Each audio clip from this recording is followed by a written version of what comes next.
আউযু বিল্লাহি মিনাশ শাইতানির রাজীম। বিসমিল্লাহির রহমানির রহিম। বিতাড়িত মরদুদ শয়তানের ওয়াসওয়াসা থেকে পানাহ চাই পরম করুণাময় আল্লাহ রাব্বুল আলামিনের নামে শুরু করতে। আজকে বলবো এই কোরআনে কারীমের নাজিলের উদ্দেশ্য, কোরআনে কারীমের বৈশিষ্ট্য, কোরআনে কারীমের মর্যাদা। কোরআন এক বিশাল, এর কোরআন যেমন বিশাল তার আলোচনাও তেমন বিশাল।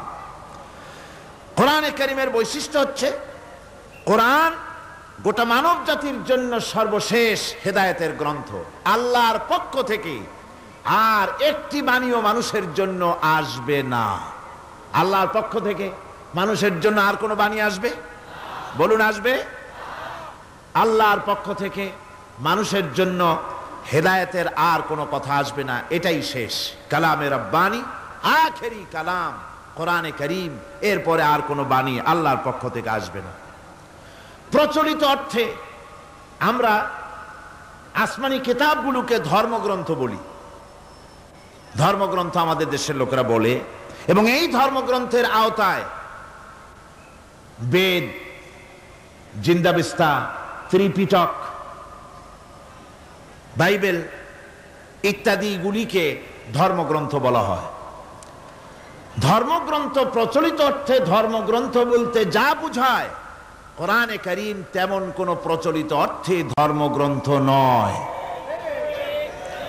অন্যান্য ধর্মগ্রন্থগুলি কিছু সদাচরণের কথা বলেছে, কিছু সদাচরণের কথা বলেছেন অহিংসা পরম ধর্ম, বলা হয়েছে জীব হত্যা মহাপাপ, শত্রুকে ক্ষমা করে দিও, এই জাতীয় কিছু কথাবার্তা, কিছু মিষ্টি মিষ্টি কথাবার্তা ইত্যাদি বলা হয়েছে। এবং পৃথিবী জুড়ে স্থান কাল পাত্র ভেদে তার কোনো স্থায়ী আবেদন টিকে থাকে নাই। কোরআন হচ্ছে সেই কিতাব, কোরআন হচ্ছে সেই গ্রন্থ যা প্রচলিত অর্থে ধর্মগ্রন্থ নয়, বরং কোরআন হচ্ছে একটি পূর্ণাঙ্গ জীবন বিধান, যাকে আরবিতে বলা হয় মুকাম্মাল নিজামে হায়াত, যাকে বলা হয় কমপ্লিট কোড অফ লাইফ, যাকে বলা হয় পূর্ণাঙ্গ একটি জীবন বিধান। কোরআন শরীফ এমন কিছু নাই যা কোরআন শরীফের মধ্যে বিধৃত হয়নি। সকল কথা আল্লাহ পাকের মধ্যে বলে দিয়েছেন একেবারে। এ কোরআনে কি নাই? সব আছে। কোরআন শরীফ পিঁপড়া থেকে শুরু করে হাতি পর্যন্ত কোরআনের ভিতরে সন্নিবেশিত করা হয়েছে। পিঁপড়ার নামে একটা সূরা আছে না? নাম কি? সূরা আন-নামল। আবার হাতির নামেও একটা সূরা আছে, নাম কি? সূরা ফিল। লোহার নামে সূরা আছে, মাকড়সার নামে সূরা আছে, মৌমাছির নামে সূরা আছে, মানুষের নামেও সূরা আছে। মানুষের ভেতরে দুটো শ্রেণী, পুরুষ এবং নারী, মহিলাদের কেউ বাদ দেওয়া হয় নাই, তাদের জন্য একটা সূরা আছে, নাম কি? তাহলে পিঁপড়া থেকে শুরু করে হাতি আর মানুষ, তার প্রয়োজনীয় যা কিছু সব কিছুকে আল্লাহ পাক কোরআনে কারীমের মধ্যে সন্নিবেশিত করে দিয়েছেন। আমি অনেকবার এই কথা বলেছি, এটা কোনো কোরআন হাদিসের কথা নয়, এটা আমার ধারণার কথা, কোরআন হাদিসের কথা নয়। যেমন কোরআন শরীফের শুরু হয়েছে বিসমিল্লাহ দিয়ে। কি দিয়ে শুরু হয়েছে? বিসমিল্লাহ দিয়ে। প্রথম অক্ষরটা কি? বা। আর শেষ হয়েছে মিনাল জিন্নাতি ওয়ান নাস, শেষের অক্ষর কি? সিন। তাহলে কোরআনের প্রথম অক্ষর বা আর শেষের অক্ষর সিন, দুইটাকে জুড়ে দিলে কি হয়? বাস। আমার কাছে মনে হয় যেন কোরআনে কারীমের ভিতরে আল্লাহ রাব্বুল আলামিন পৃথিবীবাসীদের জন্য যা কিছু প্রয়োজন সব কিছু সন্নিবেশিত করে দিয়েছেন। শুরু করলেন বা দিয়া, শেষ করলেন সিন দিয়া, বাস করে দিলেন যেন বলা হলো পৃথিবীর মানুষেরা, তোমাদের জন্য কিয়ামত পর্যন্ত যা কিছু দরকার সবগুলি আমি আল্লাহ রাব্বুল আলামিন কোরআনের মধ্যে ভরে দিয়েছি। বাস হয়ে গেছে, আর কিছুর প্রয়োজন নাই, আর কিছু প্রয়োজন নাই, সব আমি কোরআনে কারীমের ভেতরে সন্নিবেশিত করে দিয়েছি। সুতরাং কোরআনে কারীমের এই বৈশিষ্ট্য যে অন্য ধর্মগ্রন্থের মতো কোরআন শরীফ নাম সর্বস্ব একটি ধর্মগ্রন্থ নয়, এর মধ্যে রয়েছে মানুষের প্রয়োজনীয় সব কিছু। কোরআনের আরেকটি বৈশিষ্ট্য হচ্ছে যে অন্যান্য ধর্মগ্রন্থগুলির ভেতরে মানুষেরা হাত লাগাইছে, অপারেশন করেছে, বাড়াইছে কমাইছে, সর্বনাশ করে দিয়েছে, ইচ্ছে মতো বাড়াইছে কমাইছে।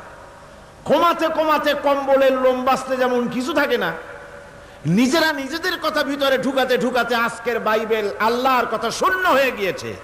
বর্তমান পৃথিবীতে লুক, জন, মার্ক, মথি, scripture, New Testament, Old Testament, খ্রিস্টানদের ধর্মগ্রন্থ বলতে যা বুঝায়, এই পুরা ধর্মগ্রন্থ তাদের এই কিতাবগুলির ভিতরে আল্লাহ রাব্বুল আলামিনের একটি কথা নাই, সব তারা শেষ করে ফেলেছে। কোরআন এক্ষেত্রে ব্যতিক্রম। এ কোরআন একমাত্র কিতাব যা আজ পর্যন্ত অকৃত্রিম এবং অবিকৃত অবস্থায় বিশ্ব মানব সভ্যতার সামনে বিজয় গৌরব নিয়ে দেদীপ্যমান হয়ে আছে দ্বীপ্রহরের সূর্যের মতো, যার ভিতরে কোনো ভুল নাই, যার ভেতরে কোনো ত্রুটি নাই।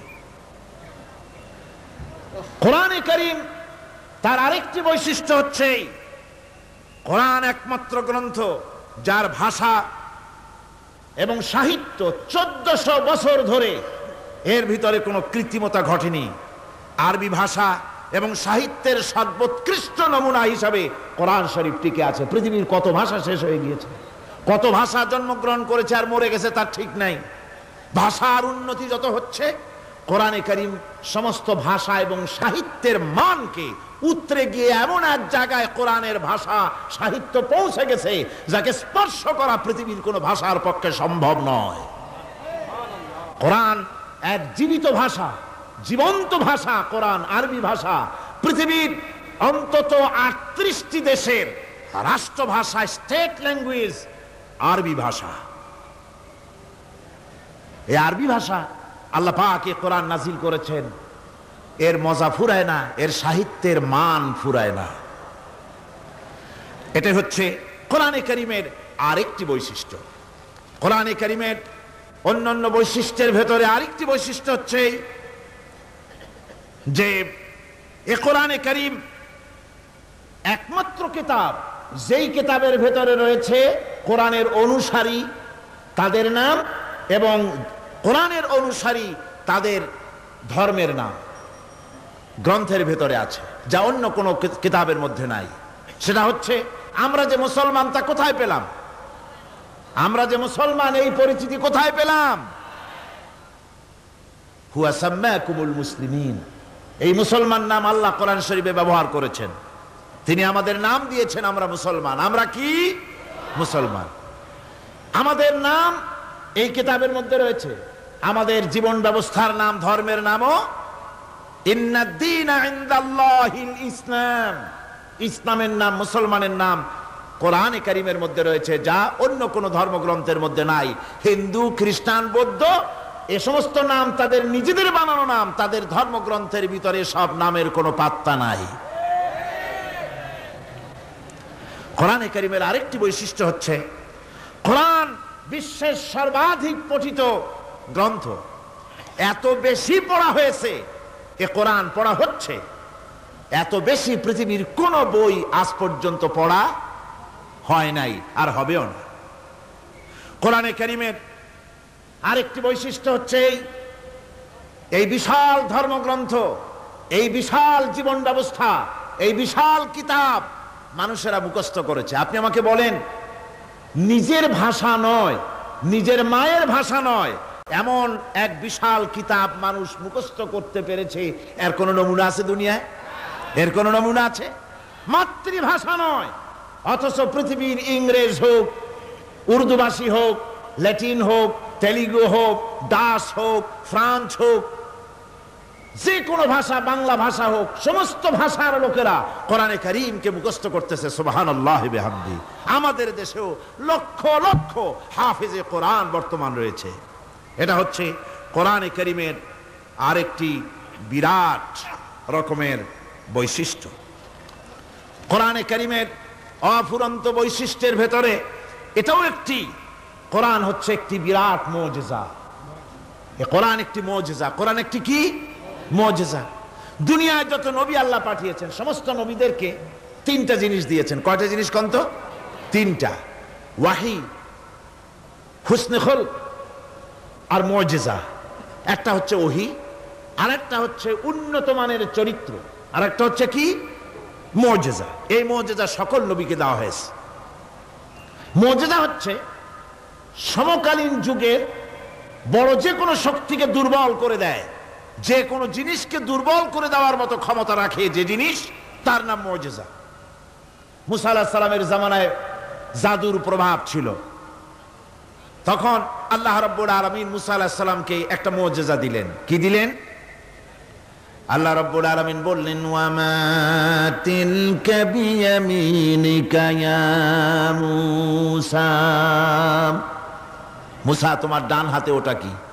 তিনি বললেন, এটি একটি লাঠি। আল্লাহ পাক বললেন, লাঠি তো ঠিকই, কিন্তু এর মধ্যে আরো এক ক্ষমতা আছে, তুমি জানো না, লাঠিকে ফেলে দাও। লাঠি ফেলে দিলেন, কি হয়ে গেল? হিয়া হাইয়াতুন তাসআ, বিরাট এক সাপে পরিণত হয়ে গেল। এই সাপ নিয়ে, এই লাঠি নিয়ে তিনি জাদুকরদের মোকাবেলা করলেন। জাদুকরেরা বলল, আপনি আগে দেখাবেন জাদু না আমরা দেখাবো আগে? মুসা আলাইহিস সালাম বললেন, তোমরা আগে দেখাও। তারা জাদু মন্ত্র পুত করে আশেপাশের সব জিনিসগুলিকে বাঘ, সিংহ ইত্যাদি বানিয়ে ফেললো। এগুলি ঝাঁপিয়ে পড়লো মুসা আলাইহিস সালামের উপরে। ক্ষণিক সময়ের জন্য মুসা আলাইহিস সালাম ঘাবড়ে গেলেন। আল্লাহ রাব্বুল আলামিন হযরতে মুসাকে ডেকে বললেন, মুসা রে, ভয় পাওয়ার কোনো কারণ নাই। প্রতিষ্ঠিত একটি সরকারের বিরুদ্ধে তোমাকে নামায় দিয়া ময়দানে তোমাকে আমি একা ছেড়ে দেই নাই। আমি আল্লাহ রাব্বুল আলামিন তোমার সাথে আছি। হাতের লাঠি ছেড়ে দাও। মুসা আলাইহিস সালাম লাঠি ছেড়ে দিলেন। লাঠি সাপ হয়ে গেল। হা করলো। জাদুকরদের তৈরি করা সমস্ত বাঘ, সিংহ, সাপ মুসা আলাইহিস সালামের লাঠি মার্কা সাপের পেটের মধ্যে গিয়া ঢুকলো। জাদুকরেরা মনে করলো, আমরা যা দেখালাম তা তো জাদু। নিঃসন্দেহে মুসা আলাইহিস সালাম যা দেখালেন তা নিঃসন্দেহে জাদু নয়, কারণ জাদু তো খেয়ে ফেলে দিয়েছে। কাজী জাদু যে জিনিসে খায় সেটা তো জাদু না, সেটা জাদুর বাবা অথবা দাদা। এটা ছিল মুসা আলাইহিস সালামের মুজিজা। হযরত দাউদ আলাইহিস সালামের মুজিজা ছিল, আল্লাহ রাব্বুল আলামিন তাকে মুজিজা দিয়েছিলেন, গলার সুন্দর আওয়াজ দিয়েছিলেন। তিনি যখন জাব্বুর শরীফ তেলাওয়াত করতেন, উড়ন্ত পাখিরা ওড়া বন্ধ করে চতুর্দিকে বসে আল্লাহর কালাম শুনত। তিনি লোহা দিয়ে অস্ত্র তৈরি করতেন। অস্ত্র বানাবার সময় আগুন দিয়ে লোহা পোড়ায় অস্ত্র বানাতে হয়। দাউদ আলাইহিস সালামের তার প্রয়োজন ছিল না। তিনি যখন লোহা হাতির ভিতরে নিয়ে চাপ দিতেন, লোহা পানি হয়ে আঙ্গুলের ফাঁক দিয়ে গলে পড়ে যেত। এটা ছিল তার মুজিজা। হযরত সুলাইমান, আল্লাহ রাব্বুল আলামিন তাকে মুজিজা দান করলেন। কোরআনে কারীমের ভিতরে রব্বুল আলামিন বলেন, হযরত সুলাইমান আলাইহিস সালাম সকাল বেলায় বিনা মেশিনে, বিনা ইঞ্জিনে তক্তার উপরে বসে যেতেন। তক্তা 1 মাসের পথ অতিক্রম করত। আবার সন্ধ্যা বেলায় বসতেন, এই তক্তা আর 1 মাসের পথ অতিক্রম করে যেত। ঈসা আলাইহিস সালামের মুজিজা ছিল, জন্মান্ধের চোখের উপরে হাত বুলিয়ে দিতেন, সঙ্গে সঙ্গে চোখ ভালো হয়ে যেত। কুষ্ঠব্যাধিগ্রস্ত লোকের গায়ে হাত বুলাতেন, সঙ্গে সঙ্গে কুষ্ঠব্যাধি ভালো হয়ে যেত। এই হলো তাদের মুজিজা। পয়গম্বরেরা বিদায় হয়ে গেলেন, মুজিজা বিদায় হয়ে গেল। দাউদ আলাইহিস সালাম বিদায় হলেন, মুজিজার সাথে নিয়ে গেলেন। তার উম্মতেরা ওই লোহাগুলি আর কেউ গলাতে পারে নাই, আজও কেউ গলাতে পারে না, হাত দিয়া চেপে ধরে। সুলাইমান আলাইহিস সালাম দুনিয়া থেকে বিদায় হয়ে গেছেন, মুজিজা নিয়ে কবরে চলে গেছেন। আজ আর তার অনুসারীরা অথবা দুনিয়ার কোন মানুষ বিনা ইঞ্জিনে তক্তায় বসে আর হাওয়ায় উঠতে পারবে না। মুসা আলাইহিস সালাম বিদায় হলেন, লাঠির মুজিজা চলে গেল। তার উম্মতেরা, তার অনুসারীরা কিয়ামত পর্যন্ত যদি 1000 চেষ্টা চালায়, লাঠিকে আর কোনোদিন সাপে পরিণত করতে পারবে না। ঈসা আলাইহিস সালাম, আল্লাহ রাব্বুল আলামিন তাকে উঠায় নিলেন, মুজিজা তিনি সাথে নিয়ে গেলেন। আজ তার কোটি কোটি, শত শত কোটি উম্মতেরা, দুনিয়ায় যারা তার উম্মত দাবি করে, খ্রিস্টানেরা, হাজারো যদি চেষ্টা চালায়, তবুও জন্মান্ধের চোখের উপরে হাত বুলিয়ে চোখ আর ভালো করতে পারবে না।